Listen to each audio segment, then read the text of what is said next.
Sumqayıtda enerji infrastrukturunun yenilənməsi və gücləndirilməsi istiqamətində geniş miqyaslı işlərə başlanılıb. Şəhər rəhbərliyinin tapşırığına uyğun olaraq Azərişıq Açıq Səhmdar Cəmiyyətinin Sumqayıt Regional Enerji Təchizatı və Satışı İdarəsi tərəfindən həyata keçirilən layihələr çərçivəsində şəhərin müxtəlif ərazilərində elektrik enerjisinin dayanıqlığının artırılması məqsədi ilə yeni yarımstansiyaların və transformator, eləcə də paylayıcı məntəqələrin tikintisi aparılır.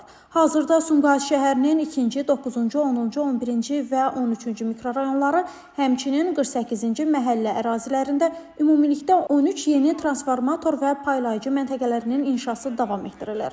Layihə çərçivəsində əlavə olaraq daha 7 məntəqənin tikintisi də planlaşdırılır ki, bu da ümumi enerji şəbəkəsinin əhatə dairəsini daha da genişləndirəcək. Yeni qurğuların quraşdırılması mövcud şəbəkədə yüklənmənin azaldılmasına, elektrik enerjisinin daha stabil və itkisiz ötürülməsinə şərait yaradacaq. Eyni zamanda bu addımlar qəza hallarının sayının minimuma endirilməsinə və nasazlıqların daha operativ aradan qaldırılmasına imkan verəcək.